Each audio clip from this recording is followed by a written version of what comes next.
है ना, वही आपका लाइफ का गोल्डन पीरियड है। मेरा अपना ही मानना है कि शायद बुरे वक्त में अगर मैं डिसीजन नहीं लेता कि मुझे जॉब छोड़ के कराटे ही करना है तो शायद मैं यहाँ नहीं होता। तो मैं हर किसी को बोलना भी चाहूंगा कि अगर आपके उस समय मैं उन बच्चों को बताना चाहूंगा कि जो बच्चे कहते हैं कि मेरा नहीं हुआ, जो आपने बताया कि डिप्रेस होकर बैठ जाएगा, कुछ नहीं हुआ, तो इसलिए नहीं हुआ कि क्या पता भगवान ने आपको किसी और चीज के लिए चूज कर रखा है। बिल्कुल, आपके लिए अलग ही तैयार। आज मैं कांस्टेबल नहीं बना, लेकिन भगवान की तरह से कितने ही कांस्टेबल, कितने ही सर्विस तैयार कर दिए बहुत। अगर आप कहीं भीड़ में जाके इकट्ठे भी होगे ना तो पता नहीं कितने बच्चे आपके निकलेंगे।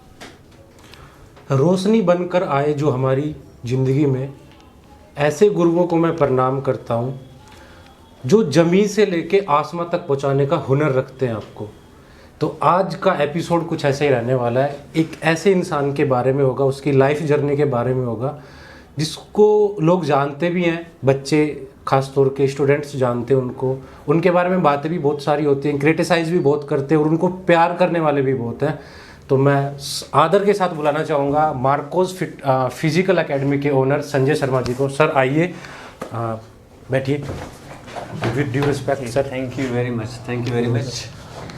ये है संजय शर्मा जी, नमस्कार, जो कि चला रहे हैं फिलहाल Marcos physical academy Mukherjee Nagar Delhi में। ठीक है, तो इन्हीं से जानते हैं इनकी लाइफ की जर्नी। तो सर सबसे पहले शुरू करते हैं, आपका पूरा नाम? मेरा नाम संजय कुमार शर्मा है जी। सर आप कहाँ से हैं? मैं बेसिकली बिहार भागलपुर के शहर का रहने वाला हूँ और अभी लगभग 13 साल हो गए मुझे दिल्ली में।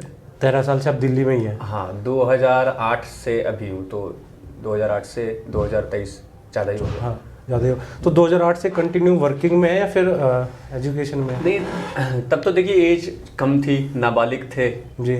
हाँ, एज मेरी कम ही थी तब। बस मैं आया था यहाँ पे, तो फिर यहाँ का ही माहौल लगा, कुछ परिस्थितियाँ ऐसी थी घर में जिस वजह से फिर मुझे यहीं रहना पड़ गया। तो फिर मैं यहीं तब से थोड़ा मोड़ा काम, छोटे मोटे जॉब्स किए।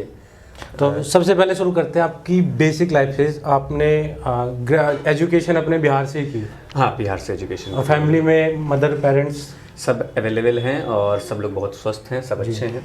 उसके बाद आपने कॉलेज कहाँ तक किया सर? हमारा ग्रेजुएशन कंप्लीट हो चुका है, लेकिन डिस्टेंस से मैंने किया है क्योंकि दिल्ली में जॉब में रहते हुए फिर अपनी स्टडी को चालू रखना, तो डिस्टेंस से मैंने। अच्छा, आप स्कूल के जस्ट बाद यहीं पे आ गए थे? हाँ, मेरा जस्ट 10th कंप्लीट हुआ भी नहीं था कि मैं, रिजल्ट आया भी नहीं था कि मैं 10th के एग्जाम देके मैं यहाँ आ चुका था। तो यहाँ पे उस टाइम पर्पस था कि आपको जॉब करनी है? हाँ, उस टाइम कुछ ऐसा ही पर्पस था कि मुझे जॉब करनी है। जो जिस हिसाब की 10वीं क्लास में बच्चे होते होंगे, 16-17 साल उम्र थी। हाँ, तो 16-17 साल में अगर कोई बंदा इतना सोच के आता है कि भाई मेरे को जॉब करनी है, इतने बड़े 16 साल उम्र थी, तो समझ सकते हैं कि फैमिली में किस तरीके के हालात रहे होंगे। हाँ, कुछ फैमिली की थे और कुछ मेरे पर्सनल अपने भी जरा सा कुछ थे, जिस वजह से फिर मुझे आना पड़ा। तो फैमिली में फादर साहब क्या करते हैं? मेरे पिताजी जैसे कि ट्रेनरिंग का बैकग्राउंड ही रहा है उनका भी जी। तो मार्शल आर्ट ट्रेनर भी रह चुके अपने समय में एक अच्छे पहलवान रह चुके हैं। भागलपुर शहर में अगर आप पूछिएगा किसी से भी कि सुरेश पहलवान का घर कौन है, तो कोई भी बंदा हाँ, ये जो पहलवानी वाला है ये ब्लड से ही चला हुआ आ रहा है, मतलब स्पोर्ट्स मेरे ब्लड में ही रहा है कहीं ना कहीं जी। हाँ, तो इसीलिए। तो फिर भी सर जैसे बोलते हैं कि उस टाइम में स्पोर्ट्स में लोग इतने नहीं कमा पाते थे, आज भी सच है कि बहुत स्पोर्ट्स ऐसे होते हैं जो कॉस्टली बहुत ज़्यादा होते हैं, अर्निंग नहीं हो पाती है। तो जब फैमिली के साथ आपने 2010 के बाद 10 के बाद आपने सोचा कि 10th के बाद मैं पढ़ाई कंटिन्यू ना करके जॉब पे फोकस रखता हूँ, तो उस टाइम क्या घर के हालात ठीक थे?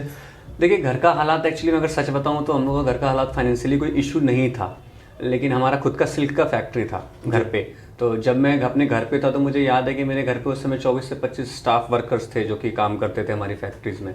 बट क्या है कि अचानक से कुछ ऐसा हुआ कि वो सिल्क मार्केट ही डिमांड ही खत्म हो गया था। मतलब कुछ ऐसा हुआ कि सिल्क का एकदम 0% काम होने लगा। तो जितनी भी कमाई थी, जितनी भी पूंजी थी, 25 स्टाफ को मेंटेन करना, उनके भी घर को देखना, और सारी पूंजी फिर धीरे धीरे इसी तरह से ये हो गई हमारी, खत्म हो गई। फिर धीरे धीरे अब हम लोग का अपना रेपुटेशन भी उस शहर में ऐसा रहा है कि कहीं छोटे मोटे जॉब के लिए हमें कोई कहीं जाए तो हमें मतलब ठीक नहीं लगेगा, कोई देगा भी नहीं कि यार तुम्हें क्या जरूरत है। तो इस हिसाब से तो इसलिए फिर अचानक से हमारे बड़े भाई जी पहले से यहाँ पढ़ाई करते थे, IAS की तैयारी कर रहे थे। तो एक दिन मैंने देखा कि पिताजी काफ़ी डिस्टर्ब थे, मतलब परेशान से थे कि भाई अब काम भी नहीं है, बच्चा भी बाहर पढ़ रहा है, तो कैसे मतलब कि सारी चीज़ मैनेज किया जाए, घर भी चलाना है। तो फिर मैं समझदार था, हालांकि मैंने 10th का एग्ज़ाम दिया ही था, लेकिन मैं समझदार था कि मुझे लगता था कि मैं अर्निंग कर सकता हूँ जी। और मेरी जो वहाँ की मौजूदा लाइफस्टाइल थी वो बहुत अच्छी नहीं थी, मेरे अपनी संघ सोसाइटी कुछ खास अच्छे नहीं थे। होता ना, कहते ना जब यंग जवानी चढ़ती है लोगों को तो वो ट्रैक उसका सीधा और टेढ़ा चलता रहता है, तो ऐसा ही कुछ था मेरे साथ, ना समझी बोलिए या कुछ भी बोलिए।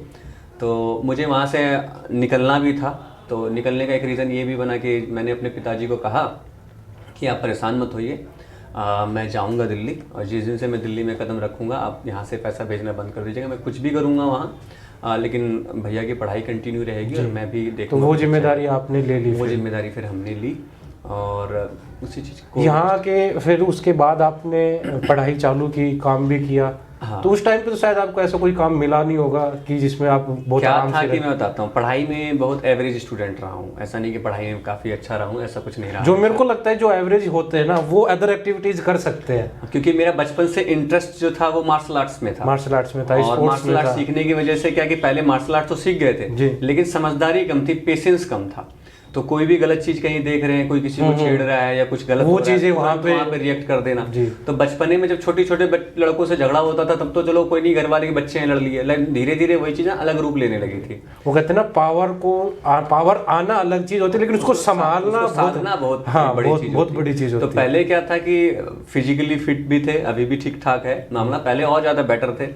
अपने कम से कम 7 से 8 घंटे रोज की ट्रेनिंग मार्शल आर्ट से उस टाइम पे भी करते थे। तो ये स्टार्टिंग में जो मार्शल आर्ट स्टार्ट किया आपने वो अपने फादर साहब से सीखा? वो पिताजी ही घर में, जब मैं अपने घर में बड़ा हुआ हूँ 4-5 साल की एज से, मैंने जो देखा है अपने घर में यही देखा ही है। मेरे पिताजी भी मार्शल आर्ट ट्रेनर रहे हैं और बड़े लेवल के रहे हैं। मेरे पिताजी के तैयार किए हुए लड़के आज एनर्जी कमांडो को ट्रेनिंग दे रहे हैं, बड़े बड़े लेवल पे। तो वहीं से आपने चीजें सीख के? हाँ, तो ब्लड वाइज भी मेरे में है और घर में हमने देखा भी, पिताजी से भी थोड़ा सा सीखा। हालांकि घर वाले लगभग सारे विरोध ही करते थे कि तुम ये सब चीज मत करो, क्योंकि अब खुद पिताजी का कहना था, खुद हमारे बड़े भाई साहब का कहना है, खुद मेरी माता जी ये कहती कि तुम्हारे पिताजी इतने मतलब कि इस चीज में आगे बढ़े, लेकिन इनकम और सोर्स कुछ नहीं हाँ, स्पोर्ट्स में नहीं है। और ये बात सच है सर, आज भी नहीं है, नहीं था, उसमें भी नहीं था, लेकिन आज भी नहीं है। तो इसलिए कोई नहीं चाहता था कि मैं इसी ट्रेनिंग लाइन में या फिटनेस लाइन में जाऊं, बिकॉज कि एक जनरेशन पिताजी का देख लिया गया कि हाँ, रुतबा, नाम, ताकत, ये सारी चीजें, पहचान, रिस्पेक्ट, सब चीजें हैं, लेकिन जिससे घर चलता है वो चीजें नहीं, कभी भी नहीं हो पाया। तो घर वाले भी नहीं चाहते थे कि मैं ऐसा कुछ करूं, लेकिन मुझे ऐसा लगता था कि मुझे इसके अलावा मैं कुछ कर ही नहीं पाऊंगा, क्योंकि मैंने और भी काम करके देखा, मैंने और भी चीजें करके देखी, तो मुझे ना वो चीजें सूट ही नहीं करती थी। और मैंने हालांकि कभी सोचा नहीं था कि मैं ट्रेनर बनूंगा, या मैं अभी भी अपने आप को एक लर्नर मानता हूँ। मैं हकीकत है कि मैं अपने आप को कोच आज भी नहीं मानता, ना ही मैं अपने आप को ट्रेनर मानता हूँ। सबसे बड़े कोच की पहचान यही होती है कि वो हमेशा लर्निंग प्रोसेस में रहता है। हमेशा अपने आप को लर्नर, आज भी अगर कोई मेरे से चाहे कोई कोच हो या कोई बच्चा हो जो अच्छा कर रहा है, मैं आज भी हाथ जोड़ के जाता हूँ, भाई मुझे भी बताइए, मुझे भी सिखा दे। ये एक क्योंकि मेरे पिताजी ने मुझे ये बात बताया कि जिस दिन बेटा आप अपने आप को एक लेवल पे सोच लोगे ना कि आपका ये लेवल हो चुका है और उस दिन आपकी ग्रोथ बंद हो जाएगी, और ये हकीकत है, और ये बात सच है। तो मैं हकीकत मानता हूँ। मैं कभी भी आज तक, बच्चे मुझे बोलते हैं सर, मुझे सुनने में भी अच्छा लगता है, बट रियलिटी में अपनी फीलिंग्स अगर बताऊं, मैं आज भी अपने आप को एक कोच और एक टीचर नहीं मानता, मैं एज अ प्रैक्टिशनर मानता हूँ, मैं लर्नर मानता हूँ। और मुझे लगता है कि अगर मैं कुछ अच्छा जानता हूँ तो मैं सिखा सकता हूँ। तो अच्छा सीखता है तो दिल्ली में आने के बाद सबसे पहला आपका काम आपने क्या पकड़ा? सबसे पहले तो जो दिल्ली में फर्स्ट टाइम में आया था, अब कहते हैं ना गाँव में कोई लड़का होता है, मैं बिहार भागलपुर के छोटे से गाँव का हूँ, तो गांव में जब लड़का होता है, वो भी उसकी एज जब 15-16 होती है, तो उसको जब बड़े शहर मुंबई या दिल्ली ऐसा कुछ माइंड में आता है, तो वो क्या सोचता है सबसे पहले, अरे बड़ी बड़ी बिल्डिंगें होंगी, हेलीकॉप्टर चल रहे होंगे और मैं रास्ते में जा रहा हूँ, मुझे अचानक से कोई मिल जाएगा, मेरी गाड़ी से धक्का लगेगी, निकलेगा वो मुझे बोलेगा बेटा तू कहाँ से आया, आज मैं तुझे आदमी बनाता हूँ। मतलब एक पिक्चराइज चल रही थी फिल्म वाली चीजें। अब चलीजिए आप लगभग 15 साल पहले, तो बच्चे की थिंकिंग कैसी होगी, हाँ, कुछ चमत्कार हो जाए, करिश्मा टाइप चमत्कार हो जाएगा, मेरे साथ में बड़े शहर जाके बड़ा आदमी बन जाऊंगा। तो सोच के मतलब कि जाता हूँ, देखता हूँ क्या होता है, सोच के तो आया था ऐसा ही। जब जैसे ही उतरा, देखो मेरे से ज्यादा देर बन गया, लाइन में लगे हुए यहाँ, तो जो सोचा तो यहाँ पे तो इनको ही चमत्कार की जरूरत है। कहानी ऐसे ही खराब है। तो ऐसा ही था, बड़े भाई साहब यहाँ पे रहते थे, एक 25 गज का कमरा था, उसमें पढ़ाई करते थे। तो बहुत मुश्किल से, मैं आपको हकीकत बताऊं, शायद मुझे ये चीज नहीं, आपकी लाइफ जर्नी है, कभी किसी को नहीं बताया। मैं दिल्ली के अंदर में 5 साल 6 साल जॉब किया हूँ। क्या जॉब किया आपने? पहला फर्स्ट जॉब जो मेरा था, पहले मेरे जब मकान मालिक, मैं गांधी विहार C133 में रहता था, तो जो मकान मालिक का बेटा था, हम लोग पहले 4-5 दिन आए रहे, 10-12 दिन हो गए, कुछ काम नहीं मिल रहा, आज खाया तो कल क्या खाएं, ऐसा सिस्टम था। तो इस स्थिति से मैं ऐसे ही थक गया था। मैं उससे पूछा, मेरे को लोकेशन पता नहीं, मैं अपने फ्लैट से अगर नीचे उतर जाऊं, गली में कहीं घूम लूं, तो वापस मुझे फ्लैट नहीं मिले मेरा। मैं बड़ी मुश्किल से भैया को फोन करता हूं, भैया मैं इस गली में पहली बार में आके जो बच्चे ऐसा था। अब वो बच्चा दिल्ली शहर में आगे कैसे जॉब ढूंढेगा, सबसे बड़ी बात। तो मेरी पहली वर्डिंग क्या थी मेरे मकान मालिक के बेटे को मैंने कहा कि दिल्ली का सबसे अमीर जगह कौन सा है, सबसे ज्यादा रईस जगह हो, तो वही काम चाहिए अपन को। तो उसने कहा कि सीपी कैनॉट प्लेस, तो वहां पे मुझे बोला वहां काम मिल जाएगा मुझे, बोला जा भाई घूम। अब मैंने 10th का एग्जाम दिया था, मेरे पास 10th का सर्टिफिकेट भी नहीं था, तो एग्जाम दे के आया तो सर्टिफिकेट उससे मेरे पास, उससे पहले 8वीं की बोर्ड होती थी, 8वीं का बोर्ड होता था, तो मेरे पास 8 का सर्टिफिकेट था। अब सोचिए कि मैं अब बिहार से आए, दिल्ली के परिवेश को देखे नहीं, लैंग्वेज प्रॉब्लम, वेशभूषा का प्रॉब्लम, सारी चीजें थी, तो आप वही अपने चप्पल पैंट शर्ट नॉर्मल हवाई चप्पल था और एक पैंट था जो कि दर्जी के हाथ से सिला होता है, जो पुराने टाइम में घर पे पहनते थे, वैसा कपड़ा था। 8वीं की सर्टिफिकेट विदाउट एनी फाइल, कांख में दवा करके, डॉक्यूमेंट साथ लेके चल रहे थे। हाँ, मैं आया था यहाँ, तो उसने मुझे बोला कि सीपी चले जाओ, वहाँ कुछ मिल जाएगा। तो सीपी जाऊँ तो बोलूँ तो मेरे पास कुछ तो हो आधार में। आप 8वीं को लेके चल दिए। 8वीं का सर्टिफिकेट, और उसमें मेरा आधार कार्ड भी नहीं बना था, आधार कार्ड भी दिल्ली में। 8वीं का सर्टिफिकेट मैंने कांख में दबाया, विदाउट एनी फाइल का पेपर था। अच्छा, उसको लेके गया। पहले तो जो सीपी में घूमे तो मुझे याद नहीं, दुकान का नाम याद नहीं प्रॉपर, लेकिन 2-3 जगह। सबसे पहले तो हट बिहारी, मतलब ये जो लैंग्वेज है उसमें से हटा दिया मैं, भाई चलो यार। फिर एक जगह, दूसरे 2-4 जगह तो पहले निकाल दिए गए। एक जगह गया, पूछा बाबू क्या चीज के लिए आए, मैंने जी काम चाहिए। अब मतलब किसी भी रैंडम दुकान पे कुछ भी, मैं बोला भाई, मेरे को माइंड में एक चीज था, मेरे को पिताजी ने एक चीज समझा के अच्छे से भेजा था, बेटा काम वही गलत जिसमें तुमको झूठ बोलना पड़े, जिसमें तुमको चोरी करनी पड़े, ये 2 काम जीवन में मत करना। और आज तुम बिहार से निकल रहे हो, भागलपुर से, जीवन में कभी भी तुम्हारी शिकायत घर पे ना आ जाए कि तुम्हारे बेटे ने कुछ ऐसा कुछ उल्टा कर दिया हो, किसी के रुपए ले लिए हो, किसी को फालतू बोल दिया हो, किसी से लड़ लिया हो। क्योंकि दिल्ली आने का एक रीजन और भी था, मेरी लड़ाइयाँ बहुत होती थी वहाँ पे, जो स्टार्टिंग में मेरी लड़ाइयाँ हर नित्य ही। और पर आप अपनी लड़ाई में, हाँ, वो लेवल बढ़ता गया, और फिर वो कुछ भी रास्ते में गलत हो रहा है, मैं तुरंत पहुंच जाता कि भाई, कहते ना कि वो चीजें निकल जाती थी। मुझे लोग बहुत बोलने लगे थे कि तुम क्यों अपना होशियारी दिखाते हो, तुम क्यों चौधरी बनते हो, दूसरे के फटे में क्यों जाते हो। आज भी मेरे साथ ये प्रॉब्लम है, अगर रास्ते में कहीं कुछ गलत हो रहा है ना, तो मैं रुका ही नहीं जाता। लेकिन मैं ये मानता हूँ, एक जेन्युइन बंदे की पहचान होती है, जिसको बोलते हैं ना, एक तो आपने बोल दिया, जब ये किया तो फंसे ही है। नहीं, रियल बताता हूँ, एक तो आपने बोल दिया कि मैं मर्द हूँ, ठीक है, और वही आदमी आगे जाके किसी भी के साथ गलत हो रहा है, अरे ठीक है जाने दो, खत्म करो। और एक वो होता है कि नहीं यार ये गलत हो रहा है, मेरे को बोलना चाहिए। सही बताऊं, वो एक जेंटलमैन की पहचान आज के परिप्रेक्ष्य में ये चीज गलत है, नहीं करना चाहिए दूसरे का। लेकिन क्या मैटर है, मैं इस चीज को लेकर के बहुत बार फंसा भी हूँ, और ऐसा फंसा हूँ कि मैं हर बार कसम खाता हूँ कि मैं किसी के फटे में टांग नहीं उठाऊंगा, दुनिया जाती है जाए, मैं नहीं जाऊंगा। लेकिन फिर भी अंदर से फीलिंग आई जाती है, ऐसा होता है ना, तो मेरे पैर अपने आप आगे बढ़ते हैं। वही करो, रोकता हूं कि भाई रुक जा, अंदर से फीलिंग आई जाती है कि भाई एक बार और कर ले। तो और अगर मैं नहीं, अगर सपोज फिर भी मैंने कंट्रोल कर नहीं गया, तो मेरी नींद नहीं आती, मेरे को अंदर लगता है नहीं, बॉडी में जहर नहीं फैल जाती अंदर, मेरे निराश हो जाऊंगा कि यार मुझे जाना चाहिए, पॉजिटिविटी है सर आपकी, ये बहुत अच्छी और उल्टी सी आने लगेगी अगर मैं किसी को कुछ हो रहा है और अगर मैं वहां नहीं जाकर हेल्प नहीं किया और वापस आ गया, मुझे वोमिटिंग हो जाता है। तो चलिए आगे चलते हैं, फिर उसके बाद क्या हुआ जब आप सीपी पहुंचे? तो 8वीं की सर्टिफिकेट लेकर एक जगह गया, तो वहां पर एक छोटा सा दुकान था, शोरूम टाइप का था, उसमें लगभग कपड़े जूते सब कुछ थे, मुझे जहाँ तक याद है। तो उसमें मैं काम के लिए गया, तो उसने मुझे बुलाया कि आओ बाबू अंदर आओ। तो गया, मैं क्या कर लोगे, मैंने कुछ भी कर लेंगे। मेरे माइंड में एक ही चीज था कि बेटा तुम झाड़ू पोछा कुछ भी करवाओ मेरे से, मैं सब कर लूंगा। तो 2500 रुपये, मुझे याद है 2500 रुपये की बात हुई थी कि 2500 रुपये मिलेगा। मैंने जी मैंने कुछ तो दो, 20 रुपये किराया लगेगा, 20 जाना 20 आना, बाकी तो बचना ही है, कम से कम 2 का रोटी तो निकलेगा। स्टार्ट किया 2500 से, 2-3 महीने लगभग काम हुए थे। और मैं वहाँ पे भी क्या काम करवाया उसने? वहाँ काम ये था जैसे कोई आया तो पानी देना है, या बगल से भेज दिया चाय ले आ, मतलब नॉर्मल ऑफिस टाइप का मान के चल लो, उस तरह का काम था। फिर आप वहाँ से डेली यहाँ पे आते थे अपने रोज? हाँ, ऑटो से आते थे? हाँ, ऑटो से आते थे, बस चलती थी, बस से आते थे। ठीक है, डीटीसी उस टाइम ब्लू लाइन बस भी चलती थी। कितनी बार मुझे किराया क्या, तो उस टाइम मेट्रो तो चलती नहीं थी? मेट्रो चलती थी, लेकिन आपने कभी यूज नहीं किया मेट्रो? सच बताऊं तो उस समय यूज करना भी नहीं आता उस टाइम का। तो फिर धीरे धीरे जब 1-2 बार दोस्तों के साथ गए, तब फिर धीरे धीरे पता चला। ये कब की बात है, कौन से साल? ये 2009। अच्छा, 2009 2008-9 के आसपास की बात है। ठीक है। तो फिर वहाँ जॉब मिली, सर्विस मेरे से सब वहाँ खुश थे, वहाँ के जितने एम्प्लॉयज थे, वहाँ का ऑनर था, एक मैनेजर साहब होते थे, वो भी बहुत खुश थे, बहुत ही खुश, मतलब कि यार काम अपना दिल लगा के होता था। तो ये था। तो फिर आपने उस टाइम पे अपना ये बिल्कुल बंद कर दिया था ये फिटनेस? मॉर्निंग में मैं खुद प्रैक्टिस करता था ग्राउंड। बहुत टाइम तक मैं दिल्ली में जो गांधी विहार में पार्क है, एक विजयनगर में जो दिल्ली यूनिवर्सिटी का पार्क है, यहाँ मैंने काफी टाइम ट्रेनिंग दी है, करी भी है। मतलब कि आप नॉर्थ दिल्ली का लगभग ऐसा कोई पार्क नहीं है जहाँ मैंने हाथ पाँव नहीं चलाया हो। सब जगह। तो स्टार्टिंग में उस टाइम बच्चे होते थे या फिर खुद ही करते थे? खुद अकेले करते थे, कोई जान पहचान अगल बगल वाला है तो साथ में कर लिया तो कर लिया, ऐसा वाला। उस समय पैसे वैसे का कोई रोल नहीं था, बस ऐसे ही सीख लो सिखा दो, खुद आता था खुद करते थे, तो कोई देख के कर लिया, कुछ कर लिया, पूछ लिया तो बता दिया, साथ कर लिए। फिर उसके बाद जो आपने इसमें क्या क्या मार्शल आर्ट में जो सर्टिफाइड हुए हैं आप? मार्शल आर्ट्स में मेरा 2 फॉर्म है जिसमें मैं सर्टिफाइड हूँ। एक फुल कॉन्टैक्ट फॉर्म है, फुल कॉन्टैक्ट दैट मींस आसियारा कराटे है, ज्यादातर वेस्ट बंगाल साइड चलता है, आसाम बंगाल इस बेल्ट में चलता है, तो वहाँ फुल कॉन्टैक्ट आसियारा कराटे है। तो आसियारा कराटे से मेरा इसलिए रिलेशन रहा है कि मेरे पिताजी खुद आसियारा कराटे के कोच रह चुके हैं। तो उन मेरे पिताजी के कोच बहुत बड़े कोच थे, हाल ही में 4-5 साल पहले उनका डेथ हुआ है, मास्टर सिहान दाड़ीवाल सर।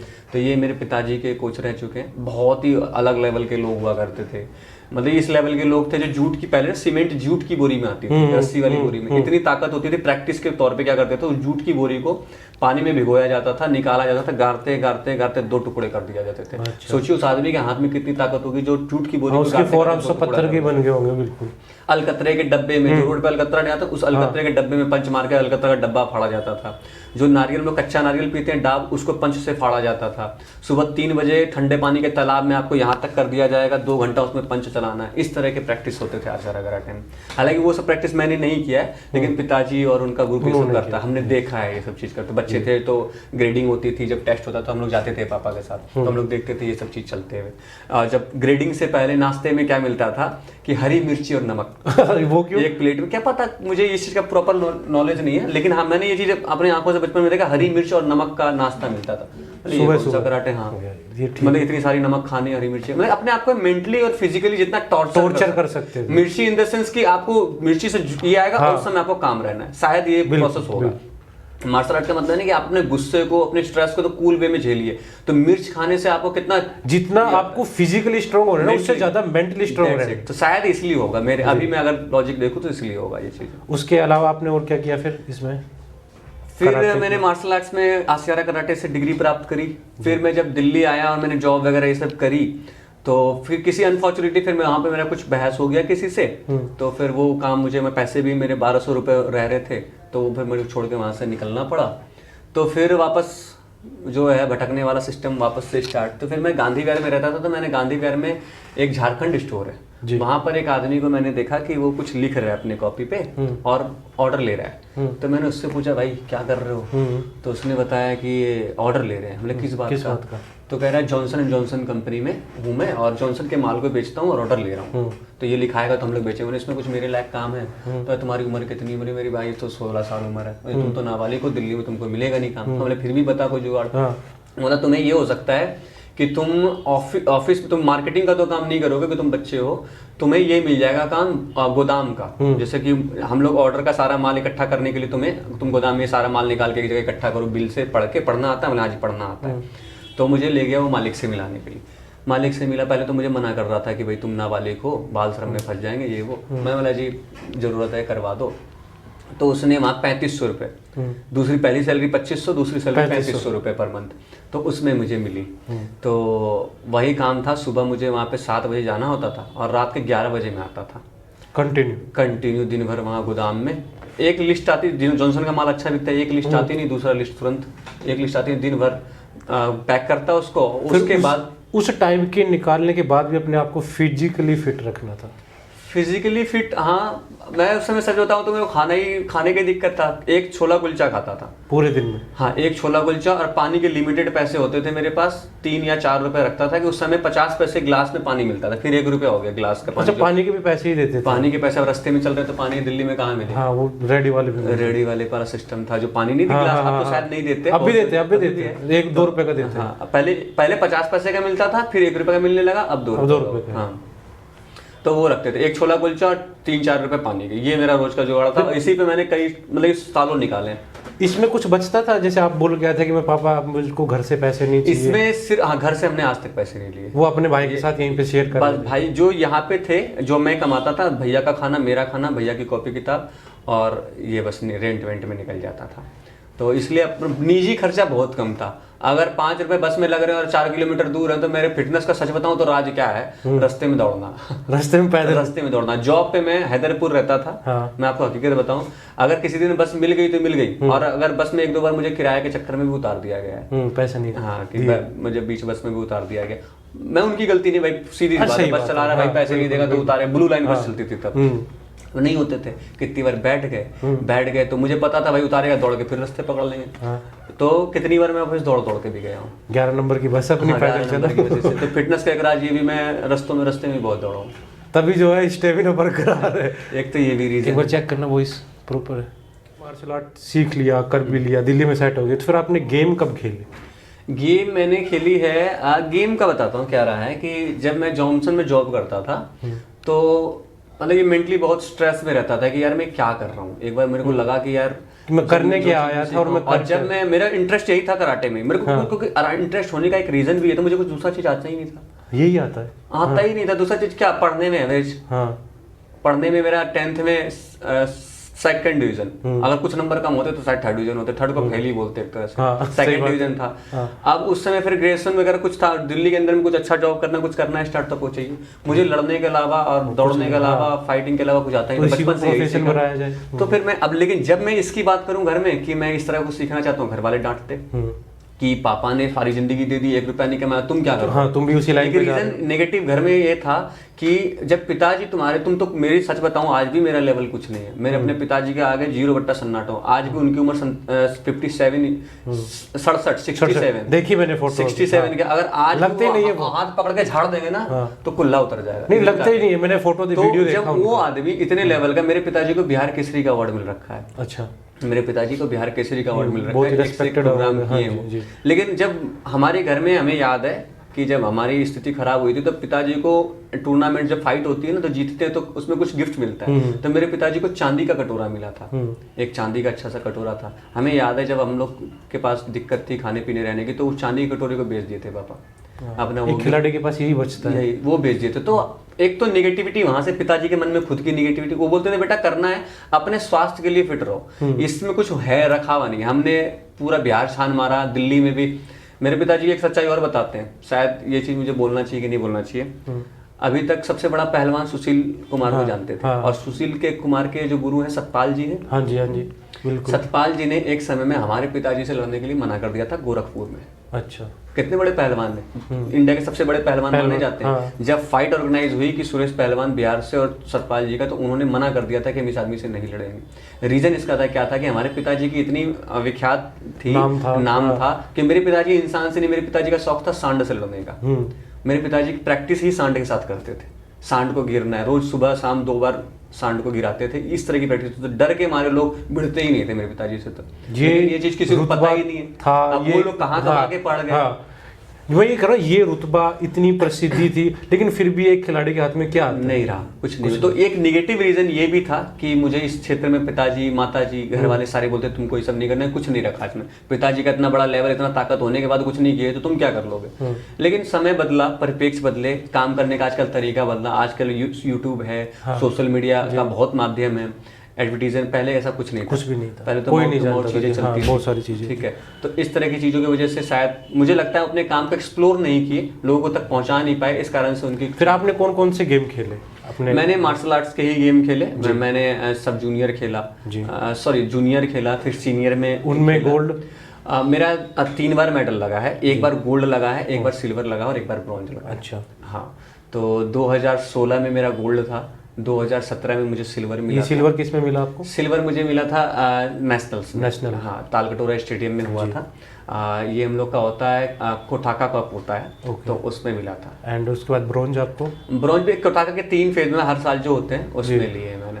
तो कोटाका कप दैट मींस कि हमारा जो IKFI संस्था है, international karate federation of India, ये मास्टर जॉर्ज कोटाका जो USA का मेन ब्रांच है, IKF है, ये इंटरनेशनल कराटे फेडरेशन है जो कि USA में है। वहां से ये 2005 में यहाँ आया इंडिया, हमारे गुरुजी मास्टर योगेंद्र चौहान लेके आए। तो ये यहाँ के इंडिया के IKFI हुआ, जो कि international karate federation of India हुआ। फिर उसके जो टूर्नामेंट्स होते थे हम लोग इसके मेंबर बने और फिर यहाँ हम लोग खेलना। चलो ये तो होगी कराटे की बात आपकी, फिर उसके बाद आपको कहाँ से ये दिमाग में आया कि यार मैं बच्चों को फिजिकल की तैयारी ये भी बहुत अपने आप ये भी एक अलग ही चेंजिंग मोमेंट हो गया ना। एक तो आप मार्शल आर्ट पे हो, पहले उससे पहले आप जॉनसन में थे, फिर आप मार्शल आर्ट में आए, फिर आते आते आपने मेडल्स भी जीते, लेकिन आपने वो थोड़ा सा कम करके इस पे ज्यादा फोकस किया। इसका रीजन क्या था कि जब मैं मार्शल आर्ट्स में शौक था मुझे, टूर्नामेंट्स वगैरह कभी नहीं खेले, हाँ डिग्रियां ली, जैसे कि बेल्ट ग्रेडिंग टेस्ट अलग होता है और हाँ, उसके बारे में सीखा आपने। हाँ, तो सीखने का फेज हमेशा चालू रहता था, कुछ कभी कहीं से देखा, कभी कहीं से देखा, कुछ खुद से रिसर्च किए हमने, इस तरह से मैंने सीखा। उसके बाद क्या, जब सीखने के लिए प्रैक्टिस में अभ्यास करते थे, पार्क वगैरह में अभ्यास करते थे, तो बहुत लोग फिर धीरे धीरे जुड़ने लगे, भैया क्या करते हो आप, तो बहुत अच्छा कर रहे हो, ये चीज़ तो बहुत अच्छी है, कुछ हमें भी बताओ। तो कभी कुछ सेल्फ डिफेंस बता दिया। मैं सेल्फ डिफेंस में एक्सपर्ट हूँ। फिजिकल अभी तक मुझे लोग जान रहे हैं कि फिजिकल कराते हैं, सिर्फ फिजिकल कराते स्टेट पुलिस का, लेकिन इससे ज़्यादा बेहतर मैं सेल्फ डिफेंस मार्शल आर्ट्स इस चीज़ में, गर्ल्स एंड बॉयज दोनों को, बोथ एंड चाइल्ड को भी, सब मतलब हर तरह के। मैं अच्छे से अच्छे लेवल का स्कूल्स लाइक कि एक शायद आप गूगल पे भी सर्च करेंगे, वेलम गर्ल्स स्कूल, ये इंडिया का टॉप स्कूल है और वर्ल्ड के टॉप 3 में आता है। ये देहरादून में गर्ल्स बोर्डिंग स्कूल है, नेता के बच्चे, सेलिब्रिटी के बच्चे ये यहाँ पढ़ते हैं। मैं इस स्कूल का बेल्ट टेस्ट एग्जामिनर भी हूँ। मैं यहाँ पर मतलब कि हर, अभी तो कोरोना के समय से नहीं गए हैं, लेकिन हर 2 साल 1 साल में ये बात मैं उन बच्चों को बताना चाहता हूँ जो मुखर्जी नगर के ग्राउंड में तैयारी करते हैं, जो ये सोचते हैं ना कि सर सिर्फ लॉन्ग जंप करा दो, हाई जंप करा दो, टाइम नहीं आ रहा। ये आप उस बंदे से ठीक है एक्सपेक्ट कर रहे हो जो आपके सामने खड़ा, लेकिन उस बंदे के अंदर बहुत सारी चीजें जो आपको अभी पता चलेगी, तो उसके अलावा भी सीखो भाई, बहुत सारी चीजें हैं। जी सर। तो मेरा मेन मकसद यही था, self defence girls, self defence martial arts, ये तो यही सोच के मैंने स्टार्ट किया था। क्योंकि मैंने कुछ एक, याद है आपको, एक निर्भया का हुआ था, ये हाँ, निर्भया केस ये कब हुआ था, ये याद है शायद कुछ 12-13 के आसपास ही हुआ था। हाँ। तो हालांकि एकेडमीज उसके पहले से ही चल रही थी, लेकिन मैं ना गर्ल्स सेल्फ डिफेंस को लेके अवेयरनेस में पहले से चाह रहा था कि जिस लोकेशन में एटलीस्ट मैं रहूं, उस लोकेशन में जितनी भी लड़कियां रहती हों, बच्चे रहते हो, बॉयज रहते हो, एटलीस्ट इतना सा सक्षम हो जाएं कि वो कभी भी उनके साथ कुछ ऐसा दुर्व्यवहार हो रहा हो तो वो अपने आप को डिफेंड कर पाएं, डिफेंस कर पाएं।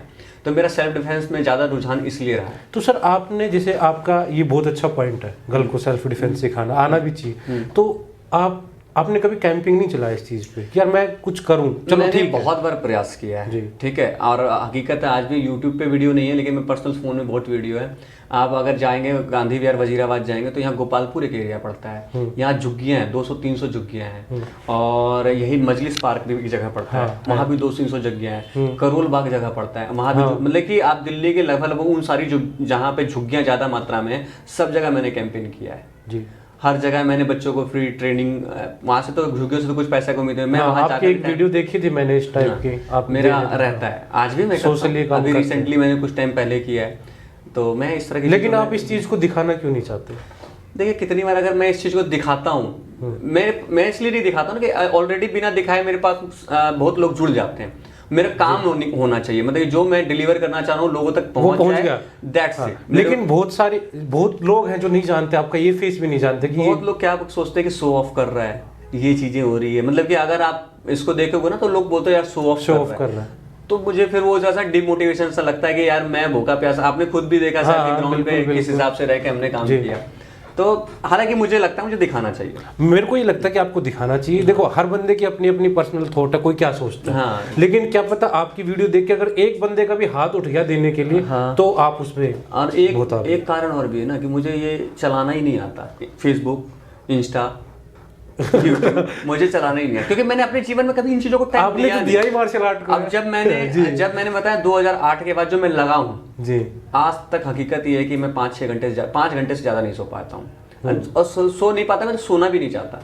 मैं सुबह से लेकर के शाम तक लगातार कुछ ना कुछ, अगर ग्राउंड में नहीं है तो अपना अकेला करूंगा, अपना अकेला नहीं करा तो कुछ ना कुछ काम करूंगा, फिर सोशल वर्क करूंगा, कुछ ना कुछ टर्न हो रहा। आप फिजिकल अकेडमी बात कर रहे थे कि कहाँ आपने सोचा कि मेरे को डालना चाहिए? हाँ, जब मैं पार्कों में कर रहा था तो कुछ लोग जुड़ने लगे, ज्यादातर कराटे मार्शल आर्ट्स करता था, मैंने बताया आपको, तो कुछ 2-4 बच्चियां मेरे पास ऐसी आई कि सर मेरा फिजिकल है, तो मेरा फिजिकल है। हाँ, सर मेरा जो हकीकत में मेरा पहला वर्ड था कि फिजिकल क्या होता है, फिजिकल क्या। अच्छा, ये आपको ये नहीं पता था? हाँ, मुझे पता नहीं था। तो मेरा फिजिकल है, मैंने क्या होता है इसमें, तो बोला इसमें दौड़ना पड़ता है और इसमें कूदना पड़ता है। मैंने कैसे कूदना पड़ता है, तो लॉन्ग जंप होता है और हाई जंप होता है। फिर मैंने थोड़ा सा पूछा समझा तो मुझे पता चल गया कि लॉन्ग जंप इसको और हाई जंप इसको बोलते हैं। तो सबसे पहले मैं सिखाने लगा, जब मैं इस तरह का व्यवस्था बनाया तो मुझे सिखाते वक्त हंसी आती थी। हंसी इसलिए आती थी कि मैं सोचता था कि यार बच्चों से इतना सा चीज़ नहीं हो रहा, ये भी सिखाना पड़ेगा, ये भी सिखाना पड़ेगा। इनसे भागा नहीं जा रहा, यहाँ भाग भाग के पूरी दुनिया चलती है। और अरे मुझे लगता था कि ये चीज़ सिखाने की जरूरत नहीं, मैं ऐसा सोचता, मैं उस समय हकीकत में गलत था। लेकिन क्योंकि मैं मार्शल आर्ट्स कर रहा हूँ तो मेरे माइंड में वही चीज़ बनी है कि भाई इतना आराम से कूद लेना, इतना आराम से कर लेना। लेकिन जब एक्चुअल किसी चीज़ को आप देखते हो तो आपके लिए वो चीज़ अलग है, लेकिन दूसरों के लिए वो चीज़ अलग है। अभी मुझे क्या लगता था कि मैं अपने आप को बात साथ समझ रहा हूँ, मेरे लिए तो ये तो हंसी सी आती थी मुझे थोड़ी सी, ये इतनी ईजी चीज़ तुम आपने अपनी जिंदगी का टाइम उस चीज़ को दिया, अपने आप को बनाया इसीलिए। तो लेकिन फिर जब मैंने इस चीज़ में जब एक को कराया उससे हो गया, 2 को कराया उससे हो गया, फिर 10 लोग आए उसको कराया उससे हो गया, तो धीरे धीरे पैसे नहीं लेता था उस समय में। अच्छा, उस टाइम फ्री ऑफ कॉस्ट था, मैंने बहुत टाइम तक फ्री ऑफ कॉस्ट कराया, एक चीज पैसे नहीं लेता था, तो अपना कर रहा हूँ तो करा दिया। तो उसमें तो आपके 4-5 घंटे चले जाते होंगे? 2-2.5 घंटे, 2 घंटे से ज्यादा नहीं जाते थे। उस टाइम भी जॉब चल रही थी उस समय मैं जानता हूँ उनको फिजिकल की प्रैक्टिस कराता था, प्रैक्टिस कराटे की, और निकल जाता था उससे फिजिकल अपने आप उसका, क्योंकि ब्लैक के वर्कआउट्स हैं। हाँ, वो सारी चीजें, स्टैमिना हो गया, स्ट्रेंथ हो गया, तो हो गया।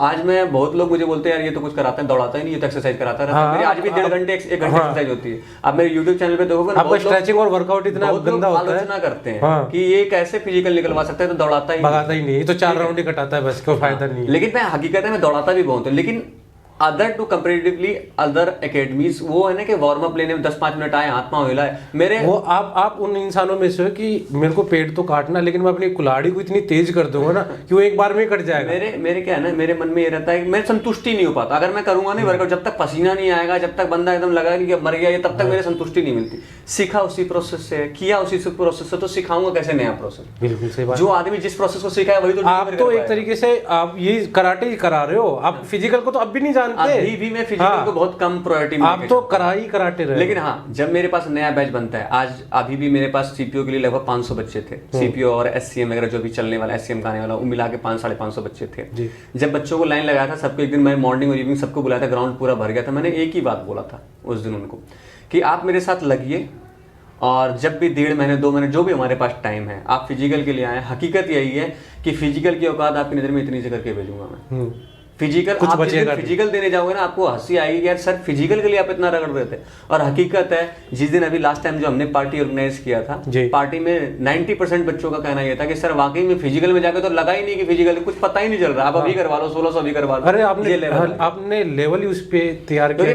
मैं कभी भी फिजिकल सोच के नहीं, मैं बियॉन्ड द फिजिकल, कि फिजिकल को छोटा, तुम्हारी नजर में जो फिजिकल का डर है उसको कम कैसे करो। हाँ, आप फिजिकल से बहुत आगे जाते हैं। बच्चे फिजिकल देने जाते हैं ना, स्ट्रेस में रहते हैं, मेंटली फिजिकली स्ट्रेस में रहते हैं, दर्द में रहते हैं, ये सारी चीजें। मेरे को आपकी एक बात अच्छी लगी, मैं बीच में बताना चाहूंगा, हालांकि वो पॉइंट बहुत आगे आना था।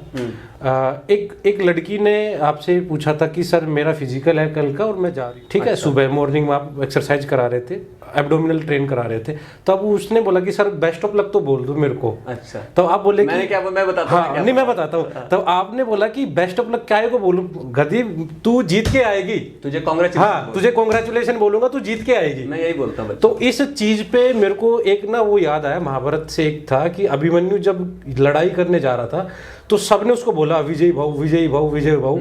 तो जब वो अपने मामा कृष्ण के पास गया तो उसने बोला कि यशस्वी भव।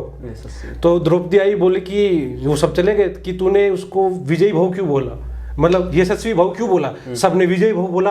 तो बोला कि गेम में हार जीत चलती रहती है, वो अलग बात है, लेकिन अगर वो ये जीतेगा ना और ये खेलेगा तो इसका यश इतना प्रसिद्ध हो जाएगा कि महाभारत के लास्ट पेज तक इसका यश आएगा। तो आपको अपने बच्चों पे इतना कॉन्फिडेंस था कि अरे कांग्रेचुलेशन, बहुत ये बेस्ट ऑफ लक बहुत छोटी चीज है, तू जीत के आएगी और लड़की जीत के भी आएगी।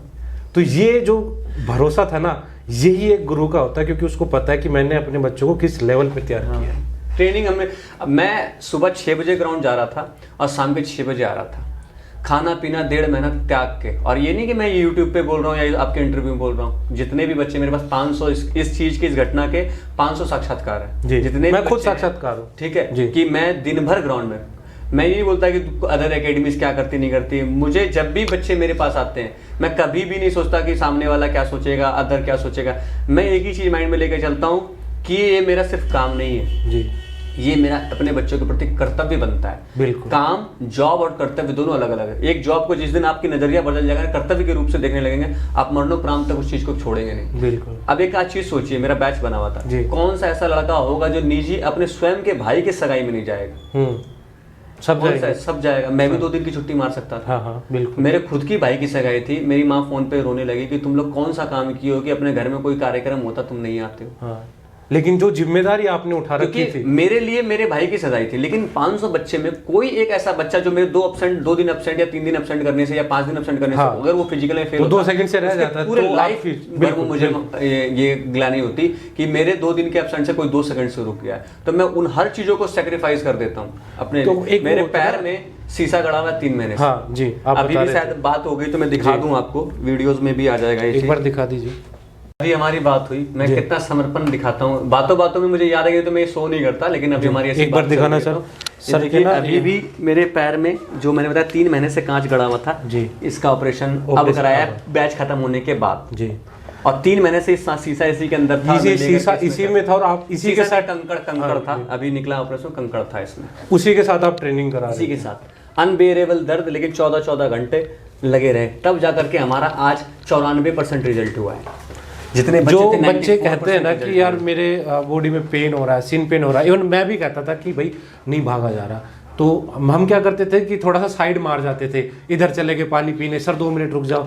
लेकिन जब मैंने इस आदमी को देखा ना कि यार रियली में इसको पेन भी हो रहा है, ये सुबह 6 बजे से लेके, ड्यू टू रेस्पेक्ट सर, ये सुबह 6 बजे से लेके आते थे एंड शाम को 6 बज जाते थे, शाम के 6 बज जाते, 12 घंटे पूरे दिन ग्राउंड में, उसके बाद भी ऑफिस में आके खाना पीना भी नहीं, रात हाँ 2-3 घंटे ग्राउंड यहाँ पे ऑफिस में हो जाते थे, बीच में कोई डाइट नहीं, क्योंकि जैसे पहला बैच गया वापस से लड़कियों का बैच आ गया, लड़कियों का गया शाम वाला बैच आ गया, पानी पी लिया, बीच में एक जूस पी लिया, वो बात अलग, अदरवाइज कुछ नहीं। जब बंदा इतना काम कर रहा है किसी भी चीज के लिए, और इनकी सबसे बड़ी बात, इनकी आपकी कोचिंग की फीस क्या है? 2000 अभी किया है 2000, वो भी ऑफिस ले लिया तब, नहीं तो पहले 1500 रुपए। अभी भी मेरे पास अब 2000 नहीं देते बहुत लोग। 2000 रुपए में क्या आता है? आप ये मान के चलो, आप दिल्ली जैसे शहर में रह रहे हो, 2023 चल रहा है ना, अगर यहाँ पे नॉर्मली बंदा कई पार्टी आ जाए, फंक्शन आ जाए, बर्थडे सेलिब्रेट, ये वैलेंटाइन चल रहा है, ये बनाने लग जाए ना 4-5 हजार रुपए, आप कहीं नहीं गए। आप ये मान के चलो खत्म। 2000 रुपए देके मैं बहुत सी बातें करना चाहूंगा आगे भी, कि 2000 रुपए लेके बहुत से बच्चों की मेंटेलिटी ये होती है जिन्होंने हमेशा पीजी का खाना खाया, जिनकी बॉडी में इतना भी कैपेसिटी नहीं है कि वो आधा घंटा खड़ा रह सके धूप में, और वो ये चाहते हैं कि 2000 रुपए देके मैंने संजय सर को खरीद लिया है, मैंने इनके टाइम को खरीद लिया है, मेरे को ये करा दे, मेरे को वो करा दे, ये करा दे। भाई वो चीज़ें आपको देखनी पड़ती है, क्योंकि एक इंसान ना आपको दिखा सकता है रास्ता, लेकिन जब आपकी खुद की बॉडी के अंदर भी कुछ नहीं है ना, तो आप दूसरों पे ब्लेम नहीं कर सकते, क्योंकि बहुत सारी चीजें ऐसी आई थी सामने। लोग बोलते हैं कि एकेडमी के बीच में बच्चे भर लिए या ज्यादा बच्चे हो गए तो इसलिए ध्यान, ये एलिगेशन क्यों लगते हैं सर आप पे? देखो, जब ग्रुप लेके चलते हैं ना जी, तो सबसे आपको प्रशंसा मिलेगी ऐसा नहीं, आलोचना सहने के लिए भी तैयार होना पड़ता है। मैं हर वक्त, मुझे ये पता है कि जिस बच्चों को आज हाथ पकड़ के सिखा रहा हूं ना, ये जाते वक्त मुझे ही आलोचना करेंगे, बिल्कुल करेंगे, ये मुझे पता होता है। हाँ। लेकिन मेरा धर्म क्या है कि उस आलोचना ना, इसीलिए मैंने अपना आज लेवल ये कर लिया है, प्रशंसा कोई करता है तो 1% की खुशी नहीं होती, और आलोचना कोई करता है तो 1% का दुख नहीं होता। मुझे सिर्फ ये लगता है, न्यूट्रल रहते हैं। मेरे पास अभी रिसेंटली एक लड़की आई, ठीक है, कि सर ऐसे ऐसे मेरे को हाई जंप करा दो, किसी एकेडमी में ट्रेनिंग करती, उसने बोल दिया भी तेरा नहीं हो सकता, क्योंकि मैंने बोला यार किस में कर रही थी, तो मैं पर्टिकुलर नाम नहीं लूंगा किसी एकेडमी जो भी है, हाँ नाम नहीं लेके किसी को मैं करना चाहता हूँ, लेकिन सर इसमें कर रही थी, तो मैंने हाई जंप करने की बहुत बार प्रयास करी, तो बोल दिए तेरे से नहीं होगा, और सेकेंडली की बात अब ध्यान देना छोड़ दिया। जब ट्रेनर को समझ आ जाता है भाई कुछ नहीं, तो फिर फोकस ही हटा देते हैं। अब मेरा मानना है कि जिससे नहीं होता है ना, उस पे ज्यादा ध्यान उस पे करो पहले। बिल्कुल, मेरे से बच्चों का रूडपन बीच में अभी भी थोड़ा सा, कुछ बच्चे थे जिसको मैंने थोड़ा रूडली बोल दिया होगा कि तुम्हारा सब कुछ क्लियर है और तुम बार बार करा दो, तो मेरी जिम्मेवारी पहले उसके प्रति बनती है जिसका कि अभी क्लियर नहीं है और आने वाला एग्जाम। तो मैंने कुछ बच्चों को डांटा तो वो रूड हो रहे थे कि सर पूरा नए बच्चों को आप करा रहे हो, पुराने को छोड़ दिया। मैंने छोड़ा नहीं, तुम्हारा क्लियर करा दिया है हर चीज में, आपको ऑन वीडियो टेस्ट में तुम पास हो, सब चीजें पास हो, तो मेरा दायित्व उन बच्चों के प्रति भी तो बनता है। जी बिल्कुल सही बात। अगर हम लास्ट में एडमिशन बंद कर दें सिर्फ इसलिए कि भाई हमें ये देखना है, अपना व्यापार देखना है, तो उन बच्चों जो नए बच्चे उम्मीद लेके आपके सामने आए उनको कौन थामेगा? और कम से कम 50 से 60 बच्चे ऐसे रहे जो नए सिर्फ जंप के लिए मेरे पास आए, कुछ चीजों के लिए आए, लगभग उनमें से भी 90% से ऊपर बच्चों का फिजिकल, बहुत बच्चे ऐसे भी आए थे जिनकी रनिंग थी लेकिन जंप नहीं आ रहा था। मेरे पास जयपुर से अलग अलग जगह से आए सर, बिल्कुल आए, मैंने देखे, तो मैंने उनको कराया। मैं एक पर्सनली बात बताना चाहता हूँ कि मेरे को ये एपिसोड शूट करना था और मैं सर को वैसे भी जानता था काफी टाइम से, लेकिन मेरे पास 2 ऑप्शन थे। एक तो ये कि मैं बाहर आऊँ, आपको अप्रोच करूँ और सर मेरे को एक वीडियो बनानी है ऐसे ऐसे, आप हो जाओ रेडी, जैसे भी मैं आपको मना लूँ और हम वीडियो बना ले। एक रास्ता मेरे पास ये था कि मैं ज़्यादा से ज़्यादा क्या होगा 10-20 हज़ार रुपये खर्च होंगे। मैं दिल्ली में आया, मैंने सर के पास एडमिशन लिया, बाकायदा फीस पे की, और मैंने एक महीने में, हालांकि मैं आया नहीं, बीच में 4-5 दिन, मैंने कम से कम 20-25 दिन ट्रेनिंग की सर के साथ। जब मैं आया था तो मेरा बॉडी वेट था 110 kg। मैं ये मानता हूँ कि मैं ये सोच के आया था कि भाई मेरे से जंप नहीं होगी, मेरा मसल मास बहुत ज़्यादा है, मेरे बोन बड़े हुए हैं, इतने वेट के साथ अगर मैं ग्रेविटी के साथ खेलूंगा तो जाहिर सी बात है झटका आएगा, चोट लग सकती है। टेक्निक सीखनी रहेगी तो लग जाएगी। टेक्निक से सर ने स्टार्टिंग किया 2 फुट से क्रॉस कराया, फिर 3 किया, फिर 3.5 किया, फिर 3-9 किया, 3-9 तक आपने कुदा दिया। मैं उस दिन अपने आप को ये सोच रहा कि यार इस बंदे ने मेरे को जंप करा दिया, तो ये कुछ भी करा सकता है भाई। और इनका व्यवहार देखा, इनकी टाइमिंग देखी, ये इन्होंने जो भी स्ट्रगल बच्चों के लिए ना सब देख के आज मैं इनके सामने बैठा हूँ। तब मैंने आपको अप्रोच किया। और आप शायद आपने बताया कि आप सब एकेडमी में पहले अप्रोच करके आए हैं। एक चीज मैं आपको इस बात पे याद किसी का नाम मत लीजिएगा। नहीं बिल्कुल नहीं सर, आप ये बताओ कि आप मुखर्जी नगर के लगभग सारी एकेडमी मुखर्जी नगर में मैंने नहीं देखी, तब लास्ट में जाके मैं यहाँ पे आया।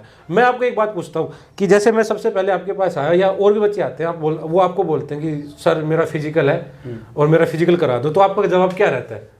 मेरा जवाब यही रहता है कि साथ मत छोड़ना, अंत तक रहना, जो रगड़ेंगे वो बर्दाश्त कर लेना, गिव अप मत करना, दर्द बर्दाश्त करने के लिए तैयार रहना। हो जाएगा ये, हाँ हो जाएगा, तो जाएगा ही। ये तो अभी ऑन यूट्यूब पे वीडियो पे बना, जो भी इंटरव्यू चल रहा है हमारे, इस पे बोलते हैं गारंटी लेता हूँ तुम हमारे साथ जो भी बालक को 2 महीने टाइम दे दो, तुम्हारा कुछ भी बॉडी वेट हो, कुछ भी हो, करवाऊंगा। और एक बंदा आपके सामने, जैसे मान के चलो आप स्टूडेंट हो, आप किसी एकेडमी में गए, आप टीचर नहीं, आप स्टूडेंट किसी एकेडमी में गए, और आप जाके बोलते हो कि सर मेरे को फिजिकल करना है, और वहां से रिप्लाई आए कि तुम बहुत अच्छी कोचिंग में आए हो, सिर्फ मैं ही तुम्हें करा सकता हूँ, तो आपको क्या लगता है कि यार मेरा मानना ये है कि कोचिंग सब अच्छी है, ठीक है, प्रयास कौन कितना करता है, ठीक है। अपने मुंह मियां मिट्ठू होना कि मैं अच्छा हूं, मेरा काम, मैंने क्या आपको जब आए थे तो मैंने क्या बोला था कि आपको कि मेरी कोचिंग अच्छी, मैं क्या बोला, रगड़ बर्दाश्त करना, अधिक से अधिक ये बोला आप तो इवन जानते भी नहीं थे कि ये बंदा किस हिसाब से आया और क्यों आया।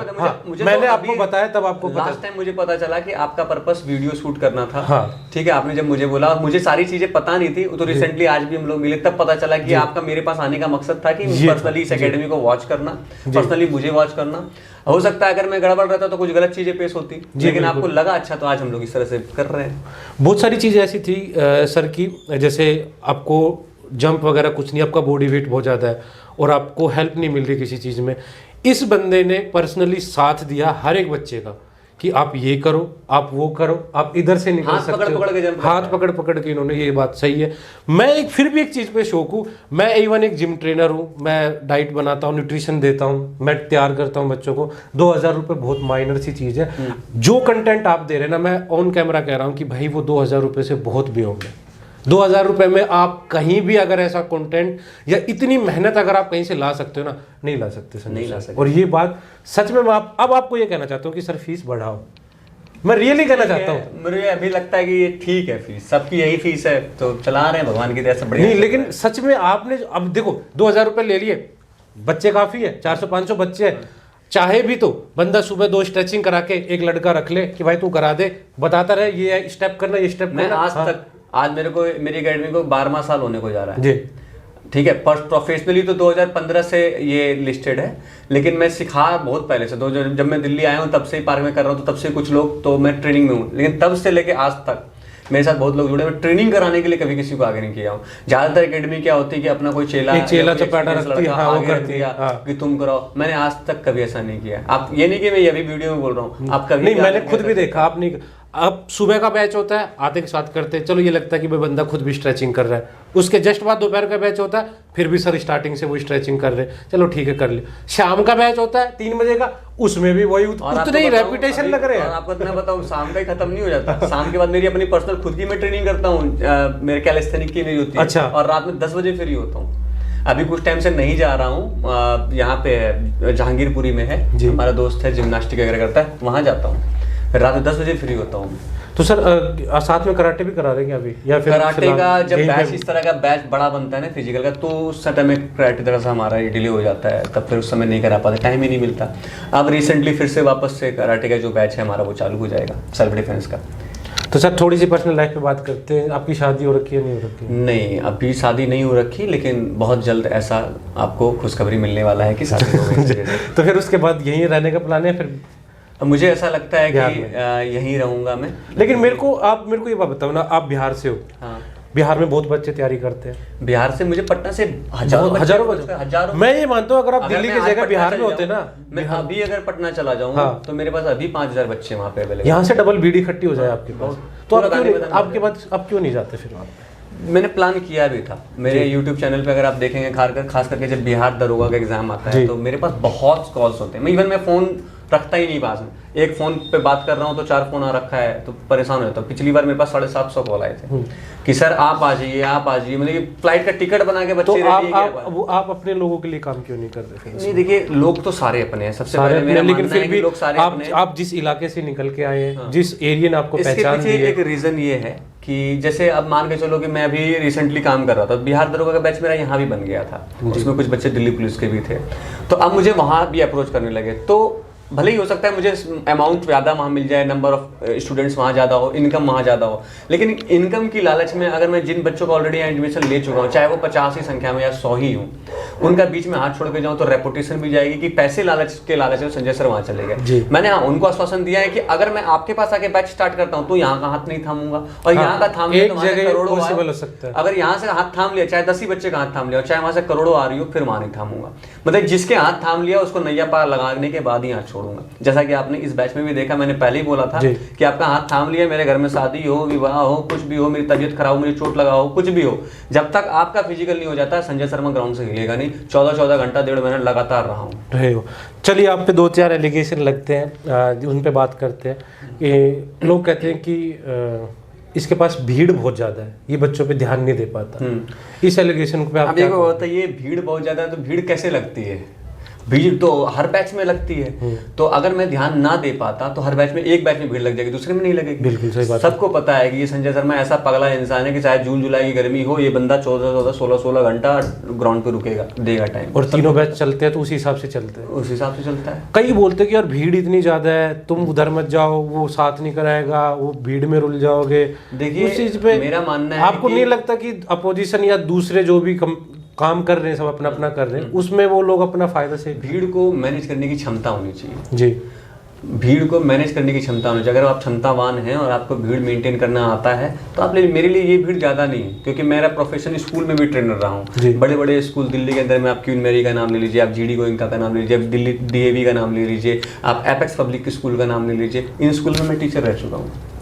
जर्नी काफी लंबी है। तो टीचर रह चुका, एक एज अ टीचर मुझे भीड़ हैंडल करना स्कूल से सीखा हूँ मैं। वो भी कौन सी क्लास, जब नर्सरी क्लास 1 KG ऐसे बच्चे 200 की संख्या में आप तक भेज, क्योंकि स्कूल्स में प्रिंसिपल का ये मानसिकता होता है कि ज्यादा से ज्यादा बच्चे इसमें भेज दे ट्रेनर पे, वो पैसा दे रही है, प्राइवेट स्कूल है तो ज्यादा से ज्यादा खटाना चाहती है। तो उस कंडीशन में कि ज्यादा से ज्यादा काम मैंने 200 छोटे छोटे बच्चों को लाइन लगा के सिखाया है। तो छोटे बच्चों को सिखाने से जो एक्सपीरियंस मुझे मिला है ना, वो बहुत तगड़ा, मैं शायद कहीं भी नहीं सीख पाता। इवन मैंने कराटे क्लास में वो चीज नहीं सीखा जो सिखा के मुझे छोटे बच्चों को सिखा के मिला। चलिए, दूसरा एलिगेशन बहुत बार इसलिए भीड़ मैनेज कर लेता ये आता है कि जैसे आपके पास गर्ल्स का अलग से बैच है। हाँ। आपने देखा होगा कि आज की तारीख में ना, ये मतलब हमारे समाज में चली गया है कि अगर कोई किसी लड़की को सिखा रहा है तो उसकी शायद नज़र खराब होगी, या किसी लड़की ने ब्लेम डाल दिया, ये ऐसे है, या फिर आप पैसों के लिए, अच्छा, या फिर आप पैसों के लिए सोच रहे कि अगर मैं कोई लड़की मुझे अप्रोच कर रही है, मैं उसके साथ 2 मिनट हंस के बात कर लूँ तो शायद मेरी फीस कम हो जाए, या इस तरीके से स्पेशल अटेंशन चाहते हैं। तो आपके साथ कभी जिंदगी में ऐसे कुछ सिचुएशन? ये सारी चीजें मेरे ही साथ नहीं, जो भी ट्रेनर जो सेंटर पॉइंट ऑफ सेंटर में है उसके इर्द गिर्द लोग हैं, सबके साथ होंगी। तो आपने अपनी जिंदगी में कैसे? मैं बताता हूँ, ये चीजें मुझे ना पहले से पता थी, क्योंकि जब हम मेरे गुरु के पास जब मैं सीखा हूँ, मास्टर योगेंद्र चौहान, उनका लेवल बहुत ऊंचा है उनके पास। हमारे पास तो 100, 200, 500 बच्चे आते हैं, उन पे हजारों के तादाद में बच्चे होते हैं। तो जब मैं उनसे सीखा तो इस तरह के फेजेस हमारे सीखने के दौरान आए थे। जब मैं कराटे सीखते सीखते लोगों को सिखाने लगा तो इस तरह के जो अप्रोच करना, जो उस समय एज भी वैसी ही थी, अब तो हालांकि मेरी 32 साल उम्र हो गई है। तो पहले जब हम 23-24 इस एज में थे तो उस समय होता है ना कि दिमाग और भी जगह भागता है इंसान का। तो जब उस सब जगह पे ऐसा हुआ तो जो कुछ ने हमें अप्रोच किया, तो मेरे अंदर एक चीज़ है, मैं चीज़ें सब करूँगा लेकिन मैं बता देता हूँ, जो मेरा सीनियर या मेरा गुरु होंगे उनको बता दूंगा। तो मैंने एक बार, मेरे साथ एक लड़की ने मुझे प्रपोज किया था जी कि ग्राउंड पे? नहीं, ग्राउंड में नहीं, कराटे क्लास। अच्छा, कराटे क्लास में। तो उस मैं कराटे सिखाता था, तो अप्रोच किया मुझे और एडमिशन लिया, और 2-4 दिन में ही ऐसा मेरा दिमाग घुमा, यार अभी तो आई है ये, हाँ, और अभी से ये चीजें, कैसे? हाँ। तो फिर मैंने बात करी कि ये उस समय क्या है, मेरे गुरुजी ने साफ बताया बेटा कि ये चीज अगर आप करोगे तो एक चीज याद रखो, कोई भी ट्रेनर हो जो नाड़े का कच्चा होगा, इस मामले में जो कच्चा हो मुश्किल से मुश्किल 6 महीने साल भर चल जाए तो चल जाए, उससे नहीं चल पाएगा। एक बात बताओ, आज मैं ग्राउंड में हूँ, आपने देखा ना 200 की संख्या में लड़कियां हैं। हाँ बिल्कुल। मेरा नजर अगर गंदा हो जाए या मेरी कुछ भी चीजें खराब हो जाए या दूसरे के बहकावे में आ जाए, कल को किसी का सार्वजनिक ग्राउंड है, किसी का भाई आके कॉलर पकड़ ले, हाँ भाई ट्रेनर आ जाए इधर, क्या इज्जत रह जाएगी मेरी? कुछ भी नहीं। तो दिमाग में ये चीज बहुत अच्छे से बैठा रखा है हमने कि इस तरह का चीज जिस दिन मन में भी आ जाए ना, करना तो छोड़ो, मन में भी आ जाए ना तो करना जरूर, लेकिन बेटा एकेडमी बंद कर देना, तब करना। हाँ। क्या तो अय्याशी कर लो या फिर एकेडमी चला। तो फिलहाल मैंने ये सोच रखा है कि हमने ऐसी अय्याशी नहीं करनी, एकेडमी चलानी, इसलिए इस सब मामले में जो है बहुत तो अभी भी मतलब ये सारी कभी कभार सिचुएशन हो जाती होंगी ग्राउंड पे? सिचुएशंस ऐसी आती हैं, इसको मैनेज करना बहुत अच्छे तरीके से मुझे आता है। जब कोई ज्यादा परेशान करता है तो भैया रिफंडेबल व्यवस्था है फीस की, ठीक है, और हर किसी के लिए एक ही शब्द है बेटा। नहीं चीजें मैंने देखी, जिसको हमने बेटा मान लिया, चाहे वो लड़का है या लड़की है, मेरी खुद की एज वैसी नहीं, लेकिन मुंह में ये बैठ गया है, सिखाते सिखाते आज इतने साल हो गए। तो जिसको बेटा या जिसको दृष्टि, हमने जब सोच लिया कि भाई जब तुम हमारे घर के बच्चे के जैसे तुमने मान लिया, बहन मान लिया, बेटी मान लिया, तो फिर उस हिसाब से अगर हम देखते तो हमसे बगैर कोई इंसान। तो कई बार ऐसे बच्चे आते होंगे जो अक्खर टाइप के होते हैं, बहुत बदतमीजी करते हैं, उल्टा बोलते हैं, तो उसमें आप क्या मतलब कहना चाहते हो कि भाई ठीक है तूने फीस पेमेंट की है, तू सीखने आया है, तो आपको लगता है वो बंदे कभी जिंदगी में सक्सेस हो जाते हैं? नहीं, मैं बताता हूँ कि जब स्टार्टिंग में मुझसे लोग जुड़ते हैं तो बहुत लोग ऐसे होते हैं कि कोच ही तो है, पैसा दे रहे हैं। हाँ। क्योंकि अब ना वो वाला कल्चर चला गया, गुरु शिष्य वाला कल्चर चला गया। अब ये क्या भैया तुम स्टूडेंट हो, मैं कोच हूँ, तुम मेरे स्टूडेंट, मैं ट्रेनर हूँ, तुमको पैसा दिया, तुम भैया पे सिखाता तो पोलाइट वे में सिखाना आता तो सिखा, ज्यादा टेढ़ा बोलेगा ग्राउंड के बाहर घेर लेंगे। हाँ, सही बात। तो ये सिस्टम भी बहुत होता है। तो भैया मेरा अपना स्वभाव मैंने ऐसे कर लिया ना कि जो भी बच्चे मैं नोट कर लेता हूँ, मुझे आज के टाइम में कम से कम इतना सा तजुर्बा जरूर है, एक बंदे को दूर देख लूंगा, मुझे पता है कि मुझे इस बंदे से किस लेवल पे बात करनी है। अगर कोई थोड़ा सा हार्ड रूड बंदा आता है उससे मैं पोलाइट वे में बात करता हूँ, और मुझे लगता है कि इस हिसाब का धीरे धीरे मैंने विनम्र व्यवहार को देखते हुए खुद इंप्रेस हो जाता है। मेरे पास बहुत बच्चे ऐसे आते हैं जिसको कि मुझसे सबसे पहले, जैसे आपने कहा था फीस का मैटर कि 2000 रुपये, मैं हकीकत बता दूं बहुत बच्चे मेरे पास संख्या में ऐसे होते हैं जिनसे मैं पैसे नहीं लेता हूँ। अभी भी नहीं लेते, बहुत बच्चे ऐसे होते हैं। उनका क्राइटेरिया क्या है सर, कुछ स्पेशल है या फिर नहीं? मैं आप मुझे दोगे तो भी आपको यही सर्विस मिलेगी और नहीं दोगे तो भी यही सर्विस मिलेगी। मेरे पास एक बंदा आया कि सर मेरे पास कम है पैसे तो आप ले लो, मेरे को करा दो। मैंने कर भाई, सर मेरे पे ध्यान तो देगा ना? फिर अगर तू फ्री भी करता ना तो भी तेरे पे यही जाएगा, और तू 10,000 देगा तो भी तेरे पे यही जाएगा। कि मेरे पास एक पैमाना है, मैं उस पैमाने के अकॉर्डिंग ट्रेनिंग कराता हूँ, ठीक है। अब वो अच्छा है, बुरा है, ऊपर का लेवल का, नीचे का है, कैसा है नहीं पता मुझे, लेकिन उस पैमाने उस पर्टिकुलर नजरिए से ही सबको देखता हूँ। एक टीचर का जो नजरिया है ना, सब बच्चों के प्रति समान होना चाहिए, तभी आपका जो टेक्निक्स है, आपकी जो ट्रेनिंग है, इनका प्रभाव समान रूप से सब बच्चों पे पड़ेगा। मैं एक को स्पेशल देख लूँ, बाकी कौन, बाकी तो फर्जी थोड़ी है, सभी तो मेरे लिए स्पेशल है। तो मैं इतना एनर्जी क्यों ना लगाऊं कि सबको समान रूप से दे पाऊँ। तो मेरा मानना ये है कि फीस मेरे अपने निजी व्यक्तिगत तौर पे मैं कितना लूंगा नहीं लूंगा, ये मेरा अपना निजी स्वभाव है, लेकिन जो ट्रेनिंग दे रहा हूँ ये मेरा दायित्व है जी। तो मैं ट्रेनिंग को दायित्व की तरह लेता हूँ और फीस को निजी व्यक्तिगत तौर पे लेता हूँ। तो व्यक्तिगत इशू की वजह से आपके दायित्व में प्रभाव नहीं पड़ना चाहिए। कई बार ये होता है कि मेरा कोई खास जानकार आ गया या मेरा भाई आ गया तो चल तेरे को रियायत दे दी ट्रेनिंग में, तेरे हल्का दर्द हो रहा है कम करा है। आपने कभी ऐसा पैमाना रखा कि नहीं मैं ग्राउंड के अंदर गुरु हूँ और तुम शिष्य हो, तो मैं उसी रेस में खींच के लूंगा सबको? देखिए ट्रेनिंग के लिए क्या होता है ना कि ये बच्चों इंडिविजुअल बच्चों पे भी डिपेंड करता है। देखिए लगभग तो मेरा नजरिया ये रहता है कि सबको इक्वल देखूं, खींचूं, लेकिन अगर कोई जेन्युइन प्रॉब्लम किसी के साथ है, लाइक किसी को इंजरी है या किसी को पैर में ज्यादा दर्द है, तो टेक्निकल ट्रेनिंग का मेथड भी यही है कि उन बच्चों के साथ थोड़ा सा लाइट आपको ट्रेनिंग करानी होगी कि सबको एक जैसे खींचेंगे तो उसका दर्द बढ़ जाएगा, क्योंकि हर एक इंडिविजुअल की अपनी कैपेसिटी है, सबका अपना पोटेंशियल है, तो उस पोटेंशियल के अकॉर्डिंग भी ट्रेनिंग कितनी बार देनी पड़ती है। तो सर अपनी फ्रेंचाइजी का अभी कुछ है, आप डाल रहे फ्रेंचाइजी? हकीकत तो ये है कि जो Marcus physical academy private limited ये रजिस्टर्ड कंपनी है। भगवान की दया से हमारा लेवल ये है कि लोग नामों को कॉपी करने लगे। पटना के अंदर में एक ऐसा है एकेडमी जो खुद अनफिट है, मैं अब बोलूंगा उसके बारे में बोलूंगा, मैं बोलता नहीं किसी के बारे में, लेकिन उसके बारे में खुद अनफिट है। ना कॉन्वर्सेशन स्किल की बातें क्या कैसी करनी चाहिए, बताना क्या है, ना करके दिखाना आता है, मतलब ओवरऑल 0 बटा सन्नाटा। लेकिन वो मार्कोस को यूज कर, मार्कोस वर्ड यूज कर रहा है। और तो आपने क्लेम क्यों नहीं किया अभी तक? आपने रजिस्टर हालांकि देखिए मेरा रजिस्टर्ड कंपनी है और हमारा ट्रेडमार्क भी लगभग क्यू में है। जिस दिन हमारा ट्रेडमार्क क्यू से फाइनल हो जाएगा उस दिन हम उस पर फाइनेंस लीगली क्लेम करेंगे। जी बिल्कुल सही बात है, ऐसे कोई नाम खराब करे। नाम खराब मैं एक बात जानता हूँ, आपने 10 साल में मार्कोस को बनाया, खड़ा किया इस प्लेटफॉर्म पे, मेहनत किया इस और पे। उन्होंने ये जो उस एकेडमी का जो है उन्होंने 17वां नाम 16 नाम पहले रख चुके हैं अपने एकेडमी की, 17वां मार्कोस रखा है। तो मार्कोस मेरा ऑलरेडी मेरे बहुत बच्चे पटना पहुंच जाते हैं और बोलते फोन करते हैं मुझे कि सर मैं ग्राउंड आ चुका हूँ, कहाँ पे हो आप कहाँ हो? मैं उस ग्राउंड में दिल्ली में होता हूँ। मैं बोला हाथ ऊपर कर, तो वो पटना से हाथ ऊपर कर रहा है। मैं बोला भाई हाथ ऊपर दिखने सर मैं पटना कहाँ दिख रहा है? मुर्दा मैं यहाँ हूँ यहाँ पे, तो पटना में कहाँ दिखूंगा मैं? तो फिर बहुत लोग मेरे सोच के कि मेरा पटना में चल रहा है वहां चले जाते हैं, लेकिन होप सो कि हम लोग पटना में जल्दी होंगे। आपके पास पहला ब्रांच पटना में ही हमारा। आपके पास राजस्थान के बच्चे भी आते हैं, हरियाणा के भी आते हैं, मेरे पास तेलंगाना के बच्चे आते हैं, मेरे पास तमिलनाडु केरला से बच्चे आते हैं, यूपी दिल्ली सबके होते हैं। कभी किसी बच्चे ने ऐसे आपको ट्रीट किया, अबे ये बिहारी सिखाएगा? बिहारी चल यहाँ से। स्टार्टिंग में ज्यादातर जो हरियाणा बैकग्राउंड के बच्चे इधर उधर के होते हैं मे भी करते हैं, लेकिन मुझे कितनी बार प्राउड फील होता है कि वही बच्चे बाद में मुझे इतनी रिस्पेक्ट भी देते हैं। क्योंकि मेरे काम ना इंसान की पूछ उसके क्षेत्र से नहीं होती कि उसके क्षेत्र को बिलोंग करता है, ना ही उसके चेहरे से होती है, उसके काम से होती है कि वो अपने काम में कितना मग्न है और कितने काम को कितने अच्छे से करता है। तो मेरा काम ही अंततः उनको इम्प्रेस कर लेता है, तो कि उनका ही भावना मेरी प्रति काफी अच्छी हो जाती है। मैं अच्छा एक चीज आप बताइए, आपने जीवन में इतना संघर्ष किया, जो भी देखा आपने, बुरे से बुरे दिन भी देखे, गरीबी की डेडलाइन। मेरा पहले मैंने मानना है कि जो लाइफ का आपका बुरा फेज है ना, वही आपका लाइफ का गोल्डन पीरियड है। मेरा अपना ही मानना है कि शायद बुरे वक्त में अगर मैं ये डिसीजन नहीं लेता कि मुझे जॉब छोड़ के कराटे ही करना है, तो शायद आज मैं यहाँ नहीं होता।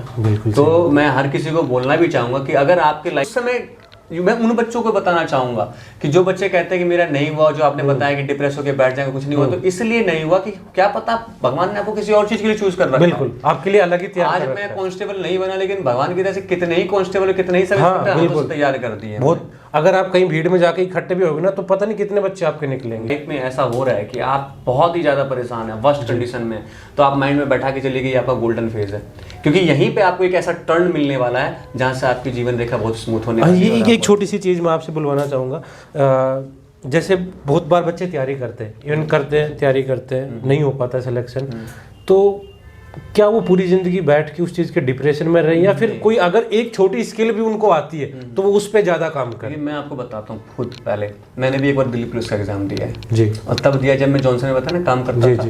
तो पहले क्या होता था, पहले फिजिकल हुआ करता था और फिर एग्जाम होता, अब हो गया है पलट, पहले एग्जाम होता है फिर फिजिकल। तो मेरे भाई साहब ने मेरा फॉर्म भर दिया था, जो मैं जिन बड़े भैया के साथ रहता हूँ, मेरा फॉर्म भर दिया था, मुझे बताया भी नहीं था। हाँ, हालांकि बोला था तेरा फॉर्म भरा है, अब फॉर्म भर दिया, कब आना, एडमिट कार्ड क्या होना नहीं होना कुछ पता नहीं, जॉब में लगने वाला बंदा सुबह 7 जाता रात 11 आता, क्या पता क्या पढ़ेगा और क्या करेगा। तो अचानक से एडमिट कार्ड आ गया। पहले दौड़ होती थी, तो भैया मेरे को बोलते हैं तेरा 1 हफ्ते के बाद फिजिकल है, 1-1.5 हफ्ते का समय था, फिजिकल है। मैंने क्या होता है फिजिकल? तो बोला तेरा दौड़ है दिल्ली पुलिस वाला। मैंने क्या करना पड़ेगा? इसमें 1600 मीटर दौड़ना पड़ेगा। आज मैं फिजिकल ट्रेनर हूँ, लेकिन हकीकत बताऊँ, जब मैं अपना फिजिकल देने गया था तो मुझे पता नहीं था कि जंप क्या होता है। जंप का तो सोचा ही नहीं था कि जंप होता भी है, मैंने सोचा था कि दौड़ होती है, ये सोच के गया था मैं। ठीक है, तो क्योंकि दिन भर जॉब करता था, ना तो ऐसे बच्चों के कांटेक्ट हूँ, ना यूट्यूब मोबाइल मेरे पास वो था कि यूट्यूब पे कुछ देखूं। उस समय शायद यूट्यूब था कि मुझे ये भी पता नहीं था, ठीक है, इतने टाइम पे नहीं था। तो इस तरह की अभी तो उतना पॉपुलर नहीं था। हाँ, तो ऐसा सिस्टम था। तो मुझे इतना पता है कि दौड़ होती है। तो फिर मैं गया वजीराबाद में, मेरा फिजिकल था, तो देखा भाई वहाँ एक लड़के आ रखे हैं, हरियाणा राजस्थान दिस दैट, पूरा लंबे लंबे लड़के, मेरे से क्या होगा। लेकिन मुझे अपने पे विश्वास था, यार कराटे किया, दौड़े तो कभी उतना नहीं, वार्म अप में जो हम लोग दौड़ते थे थोड़ा मोड़ा वो दौड़ते थे, तो इतना पता था कि फिजिकल तो निकालने है। मैं सोचता था कि मैं 5 मिनट में आराम से दौड़ दूंगा, और हकीकत है कि मैं उतना कैपेसिटी उस समय रखते थे 5 मिनट आराम से दौड़े, बिना प्रैक्टिस के 5 मिनट दौड़ने की बात कर रहा हूँ, दौड़ जाता। अगर प्रैक्टिस करता तो और अच्छा दौड़ पाता। तो ये सोचा था मैंने। मैं गया वहाँ, देखता हूँ लाइन लगा, अब चेस्ट गार्ड मिला, चेस्ट ये मिला, मेरे मुंह में हमेशा चेस्ट गार्ड आता है, मैं कराटे करता हूँ ना, चेस्ट का वो जो देते, चेस्ट नंबर देते, वो दिया उन्होंने। तो दौड़ने के लिए टेक्निक्स मुझे उतनी ज़्यादा अच्छे से पता थी नहीं। शुरू में ही जो दौड़े, तो दौड़ना स्टेज स्टार्ट के सारे बच्चे 200 मीटर पीछे, मुझे लगा कि भाई मैं जीत जाऊंगा। जब अब शुरू में आप ठंडी बॉडी में तेज दौड़ोगे, सांस तो खुलेगा ही, फिर धीरे धीरे बॉडी जो धीरे होनी स्टार्ट हुई, सांस फूलना स्टार्ट, हालत खराब। मैंने यार ये क्या हो रहा है, मैं एग्जाम फेल कर जाऊंगा। फिर देखता हूँ एक बंदा मेरे आगे से निकला, फिर 2 निकला, फिर 3 निकला, फिर 5 निकला, 10-15 बंदे निकल गए। मेरा दिमाग खराब हो गया कि मैं यार काहे बात का कराटे करता हूँ, मेरे से वो रनिंग ही नहीं हो रही। उसके बाद जो मैंने खींचा, तो खींचा तो मेरा 5:15 आया वहाँ।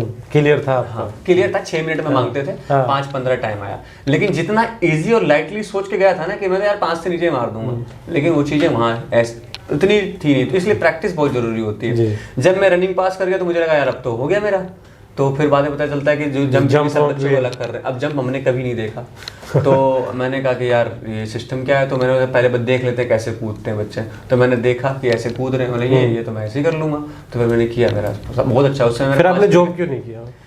जॉब तो मैंने जॉब इसलिए नहीं किया, पहले एग्जाम का बारी आ गया, तो एग्जाम में, लेकिन सच बताता हूँ उस समय जॉनसन में काम करता था। एग्जाम के लिए मैंने 3 महीने जॉनसन कंपनी को लेफ्ट किया था, छोड़ा था।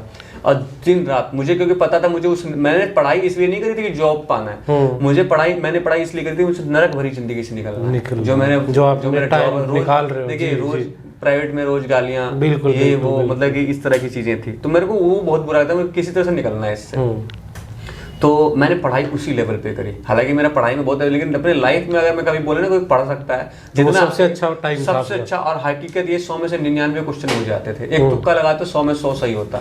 लेकिन ओमर सीट पे एग्जाम देने का आंखों से देख रहा हूँ कि गलत घोला भर दे रहा हूँ, तो मेरे 87 क्वेश्चन सही हुए। तो फिर मेरा वो 93 कट ऑफ गया था उसमें, उस बार जनरल में सीट 21 थी, मैं जनरल से मेरा हुआ नहीं।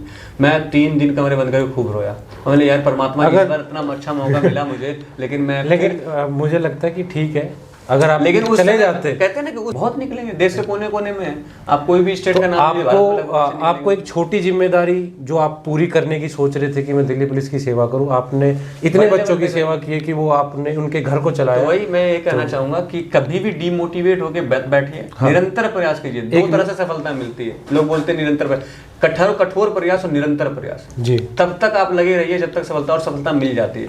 मैं फिर से वापस जॉब में लग गया, फिर दोबारा फॉर्म ही नहीं भरा, मेरा इंटरेस्ट इस चीज में, तो धीरे धीरे मुझे लगा, हालांकि मेरा फिर से फॉर्म भरने का मन था, लेकिन मुझे लगा कि नहीं मैं इसी चीज में कंफर्टेबल। अगर आपका इंटरेस्ट है तो आप अपने इंटरेस्ट पे काम कीजिए। मेरा इंटरेस्ट इसी चीज में था, और मैं बहुत लकी मानता हूँ कि जिस चीज में मुझे इंटरेस्ट है वही मेरा व्यापार है, वही मेरा काम है, तो मैं इसलिए थकता नहीं 14 घंटे। ये बताओ कि आने वाले टाइम में आप मार्कोस को कहाँ देखते हो? देखिए हकीकत तो ये मेरा जो अपना सपना है कि मार्कोस के साथ साथ मैंने बताया गर्ल सेल्फ डिफेंस, कि आज मैं यंग हूँ, एक एज आएगी कि शरीर काम करना बंद कर देगा, लेकिन मेरे द्वारा सिखाए गए, मेरे द्वारा किए गए क्रिएट इस प्लेटफॉर्म के माध्यम से मैं ये चाहूंगा कि जिस भी जगह पे मैं रहा हूँ, जहाँ मैं दिल्ली में रह रहा हूँ, मैं उस जगह में गर्ल्स को इतना पावरफुल बना दूं, इतना ज़्यादा मजबूत कर दूं कि जो ईवी टीजिंग है, छेड़छाड़, रेप है, ये सारी चीज़ें तो बिल्कुल बंद हो जाए। और अगर कभी ऐसा किसी के साथ होता भी है तो वो इस तरह से डिफेंड कर पाए कि मतलब ये अपने आप को प्रोटेक्ट कर पाए। सबसे पहला गोल मेरा ये। सेकंड गोल, मार्कोस को इस लेवल पे लेके जाना कि लगभग स्टेट में इसका अपना एक ब्रांच हो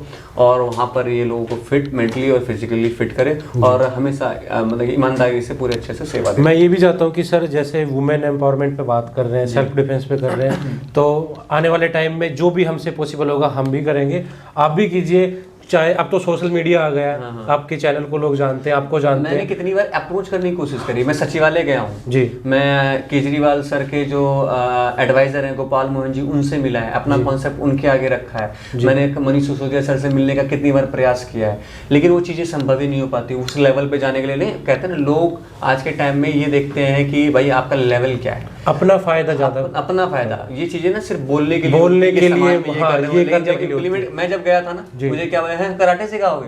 कौन सीखेगा तुमसे कराटे? मुझे ये बोला गया ऑफिस में, सचिवालय की बात है। तो मुझे उस दिन लगा कि जो हम लोग सोचते हैं ना कि गवर्नमेंट इस तरह से सोचती है, करेगी, गवर्नमेंट नहीं, अगर नहीं सोचती है, वो चीजें बहुत अलग प्रोसेस। लेकिन कहने का मतलब उस चीज के लिए मुझे भी उस लेवल पे आके प्रिपेयर। देखिए मैं अगर कोई प्लान आपके पास लेके आऊं कि मुझे ये करना है, मेरा साथ कभी कोई नहीं देगा, मुझे पता है जी, लेकिन मैं तैयार होके, मुझे ऑलरेडी 10-5 लाख लोग जानते हैं और मैंने उस क्षेत्र में कुछ किया है, तो लोग मुझे बुलाएंगे, अरे सर आप ये काम कीजिए। हाँ, ये बात तो गलती उनकी नहीं है कि उन्होंने मुझे मौका नहीं दिया, गलती मेरी है कि मैं अपने आप को उस लेवल पर तैयार करके ही नहीं गया जी। तो अभी वो सफर पे मैं हूँ जिस लेवल पे मैं अपने आप को तैयार कर रहा हूँ, और अंततः मैं तैयार होके फिर जाऊंगा। और इस मुहिम को जो मैंने अपने माइंड में आज रखा है कि मुझे गर्ल्स को सेल्फ डिफेंस सिखाना है, और इस दिल्ली में जिस भी क्षेत्र में मैं रहूंगा वो पूरा क्षेत्र, वो इलाका आपको जाने। मैं चाहता हूँ कि सेल्फ डिफेंस के मामले में मार्कोस या संजय शर्मा एक नाम बन जाए कि वो बंदा है। और ये नाम से ज्यादा इंपॉर्टेंट है कि मेरा काम उन हर एक बच्चों को तक पहुंचे जो मैं सिखाना चाहता हूँ। जैसा मैं कल्पना करता हूँ कि मेरा समाज ऐसा रहे तो लड़कियां सशक्त रहें, मजबूत रहें,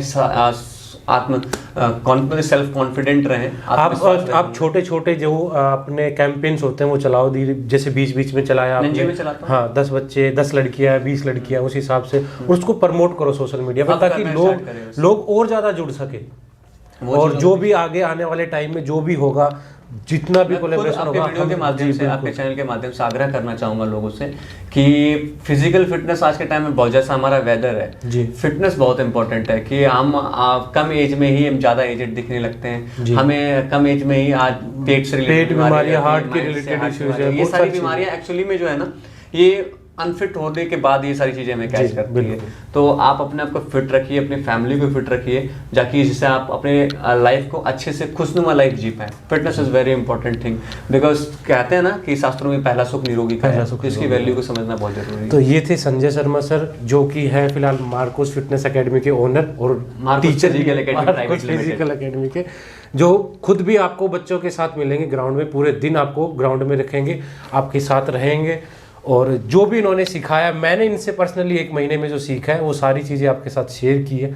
जो ये मेहनत करते हैं ग्राउंड में खड़े होके, आपको कहीं नहीं मिलने वाला है। तो आप आओ, एज ए फिटनेस के लिए भी आओ, या आप कोई तैयारी कर रहे हैं तो भी आओ। सारी चीज़ें आप ऑलरेडी जानते हैं संजय सर के बारे में, फिर भी सारी चीज़ें आपको डिटेल डिस्क्रिप्शन में मिलेगी। इनके बैनर को देखो, इनके एकेडमी के चैनल को देखो, मार्कोस फिजिकल एकेडमी नाम से ही चैनल है अपना यूट्यूब पे सर। इंस्टा भी है, इंस्टा पे भी है, फिजिकल में भी है और यूट्यूब पे भी है। आप व्हाट्सएप पे कभी भी कॉन्टैक्ट कर सकते हो सर, 24 आवर अवेलेबल रहते हैं। हर एक बच्चे की सेटिस्फेक्शन मार्कोस की जिम्मेदारी है। और मैं खुद पर्सनली ये चाहता हूँ, क्योंकि मैंने 1 महीना सर को दिया है। सर रियली में आप जो सिखाते हैं ना, मैं आपसे बहुत कुछ सीख के जा रहा हूँ, बहुत कुछ लेके जा रहा हूँ। एज ए आप मेरे टीचर, मैं आपको रेस्पेक्ट करता हूँ कि आपने एज ए टीचर आपने इतनी सारी चीज़ें लोगों को सिखाई हैं, लड़कियों को सिखाई हैं, बच्चों को सिखाया, उनका भविष्य आपने बनाया। तो आप ऐसे ही काम करते रहें, और जितने लोगों के घर हो सके, वो कहते हैं ना कि अगर हम खुद के घर में नौकरी नहीं लग पाए तो कोई गम नहीं, लेकिन हमने इतने न घरों में दिए जला दिए, इतने माँ के चेहरे पे हमने खुशी ला दी कि अब हमें उस चीज़ भगवान की वजह से बहुत। हाँ बिल्कुल। तो ये थी आज की वीडियो कैसी लगी जरूर बताएं कमेंट करके। एंड सर के चैनल पे जाओ, सर को देखो, और बहुत सारी चीज़ें आपको सीखने को मिलेंगी। धन्यवाद। जय श्री राम। भारत माता की जय। जय हिंद, जय Bharat. Thank you very much.